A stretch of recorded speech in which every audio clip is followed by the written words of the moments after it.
பட்டாபிஷேகம் நடந்து முடிந்து எல்லாரும் சபையில் மிக அருமையாக வீற்றிருக்கிறார்கள். ராமனும் சீதையும் அமர்ந்திருக்கிறார்கள். முனிவர்கள் அத்துணை பேரும் கூடியிருக்கிறார்கள்.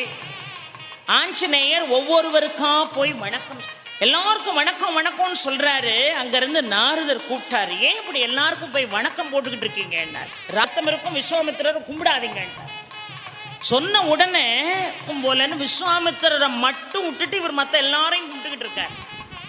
இவர் நேரா நாரதர் புறப்பட்டு போய் விஸ்வாமித்திரர்கிட்ட உட்கார்ந்து சொன்னாரு, பாத்தீங்களா இந்த ஆஞ்சநேயர் எல்லாரையும் கும்பிடுறாரு, நீங்க ராமனுக்கே குரு, உங்களை கும்பிடுறாரா? எவ்வளவு? உடனே முனிவர்களுக்கு தான் கோபம் பொத்துக்கிட்டு வருமே. உடனே விஸ்வாமித்திரர் ராமனிடம் கேட்டார், என்னை ஒருவன் அவமதித்தான் என்று சொன்னால் அவனுக்கு என்ன தண்டனை என்று.